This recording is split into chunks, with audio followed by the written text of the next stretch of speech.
Good morning. The time is 11:38 a.m. and it is the day of West Bromwich Albion against Brighton and Hove Albion at the Hawthorns in the Premier League. A tough tie between two relegation-bound maybe sides. West Brom sitting in 19th, Brighton in 16th. I'm going to take you along my journey while I report on it for Prost International. And yeah, let's go. And we are here. Welcome to the Hawthorns. Welcome to Birmingham, to West Bromwich. We're on Halfords Lane. Just parked up, ready to go. It's going to be cracking, good laugh. Yeah, to be fair, it was a much smoother journey than last week, probably because it's an absolutely stunning day here. Sports journalism in 2021. COVID-19 consent forms.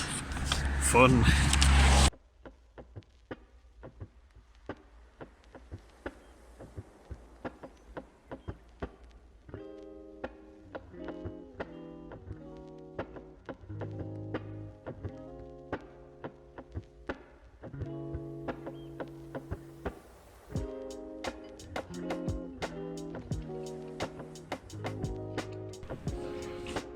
So we have finally made it in, and this is probably the best press box I've been in so far. Have a look around here.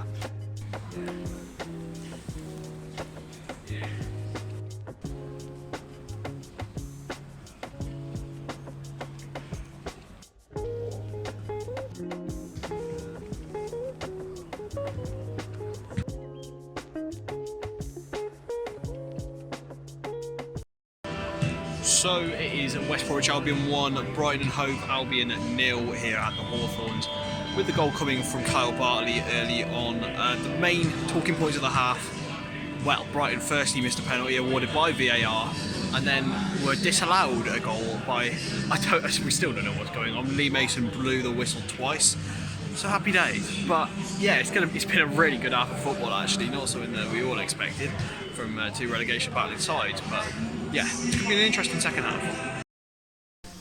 Wow. Well, what a game of football. In the end of the day, two contrasting styles, refereeing decisions. Unbelievable, really. The West Brom managed to come out with 3 points out of that one. Brighton missed so many chances.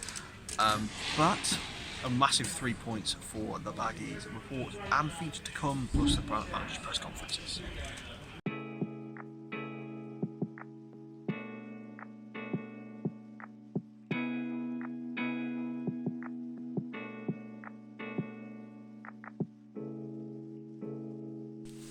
Blimey. Oosh. Well, I'm back home now. I couldn't do much outside the ground and I was rushing to get back. But, wow, what an experience. Let me talk to you about it a little bit more. I actually asked a very important question. And I'm not going to put the recording in because it was embarrassing as anything. I mean, I stuttered and stumbled all over the place. However, he did answer the question. He was very, very nice. Actually, no, you know what? I will put the recording in, but I'll cut out my bit.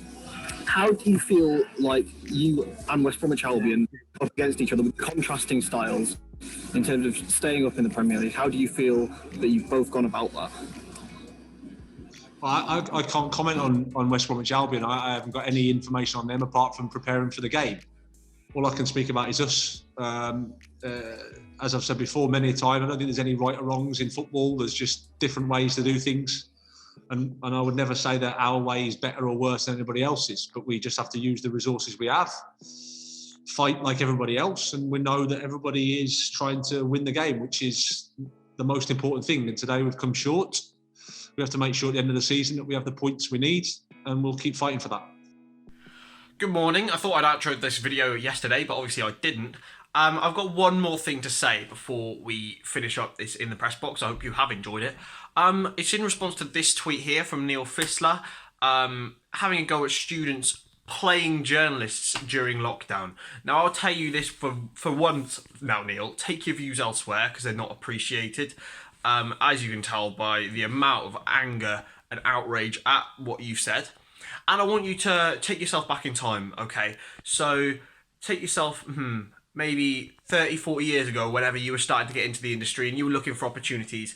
You tell me right now that if someone offered you the opportunity to go to a Premier League game and as part of the social media part and parcel, you take a photo of the stadium that you're in, you would do it, Neil. You would. And It's just totally and utterly ridiculous. Some of the best journalists that I personally know are students. The lad on this channel, Jacob Tanswell, is a student. He travels, he doesn't get paid a penny by people, and he produces some of the best quality work in this country, in my opinion. Anyway, that's my rant over. Any of you who are student journalists, keep doing what you're doing. If you're inspired by In the Press Box, if you're inspired by any of the work we do, do it. Do it yourself. You can probably do it better than us, okay?